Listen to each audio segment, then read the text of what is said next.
যাদের নামাজ পড়ার সময় দুনিয়াবি চিন্তা মনে আসে বা নামাজে অমনোযোগী তৈরি হয়, তারা ভিডিওটি শেষ পর্যন্ত দেখার অনুরোধ রইল। হযরত আলী রাদিয়াল্লাহু তাআলা আনহুর কাছে একজন ব্যক্তি এসেছে। তখন লোকটা বলল, হুজুর, আমার নামাজে মন বসে না। নামাজে দাঁড়ালে আমার দুনিয়াবি নানা চিন্তা আসে। হুজুর, আমার এই নামাজ কি আল্লাহ তাআলা কবুল করবেন? তখন হযরত আলী রাদিয়াল্লাহু তাআলা আনহা বলেছেন, না, তোমার নামাজ কবুল হবে না। তখন লোকটা মনে অনেক কষ্ট নিয়ে চলে যাচ্ছেন। এমন সময় রাসূল সাল্লাল্লাহু আলাইহি ওয়াসাল্লাম এসে হযরত আলী রাদিয়াল্লাহু তাআলা আনহুকে জিজ্ঞাসা করলেন, ইয়া আলী, আপনার কাছে লোকটা কেন এসেছিল?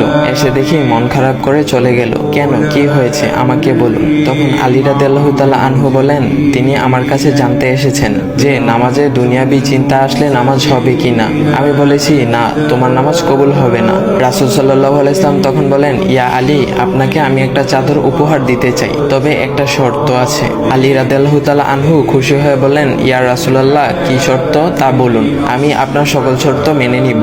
বুঝতেই তো পারছেন রাসূল সাল্লাল্লাহু আলাইহি ওয়াসাল্লামের চাদর বলে কথা। তখন রাসূল সাল্লাল্লাহু আলাইহি ওয়াসাল্লাম বললেন, ইয়া আলী, আপনি যদি এই মুহূর্তে 2 রাকাত নামাজ একনিষ্ঠভাবে পড়তে পারেন দুনিয়াবি সকল চিন্তা দূর করে, তাহলে আমি আপনাকে সেই চাদরটি উপহার দেব।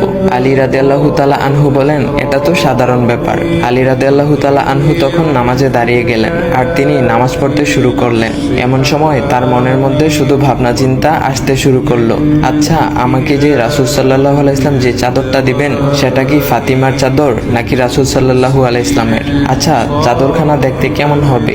এই বিভিন্ন বিষয় নিয়ে ভাবতে লাগলেন। তিনি ভুলেই গেছেন যে দুনিয়াবি চিন্তা নামাজে আনতে রাসূল সাল্লাল্লাহু আলাইহি ওয়াসাল্লাম নিষেধ করেছেন। এর মধ্যে আলী রাদিয়াল্লাহু তাআলা আনহুর নামাজ পড়া শেষ। আলী রাদিয়াল্লাহু তাআলা নামাজ শেষ করে রাসূল সাল্লাল্লাহু আলাইহি ওয়াসাল্লামকে বলতেছেন, ইয়া রাসূলুল্লাহ, আমি আপনার শর্ত মেনেছি, এখন আমাকে চাদরখানা উপহার দেন।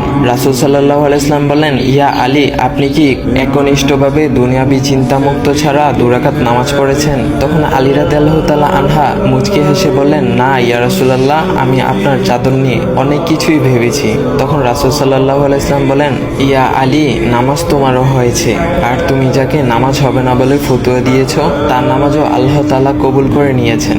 শোনো আলী, দুনিয়াবি চিন্তা দ্বারা নামাজ বাতিল হয় না, নামাজ মহান আল্লাহ তাআলা কবুল করে নেন। সকল ফরজ নিয়ম কানুন মেনে নামাজ পড়লে নামাজ হবে ইনশাল্লাহ। তবে আমাদের সকলের উচিত নামাজ আদায় করার সময় একমাত্র আল্লাহকে স্মরণ করে নামাজ আদায় করা। নামাজে দাঁড়ালে দুনিয়াবি চিন্তা মাথায় আসে, এটা শয়তানের একটা ফাঁদ।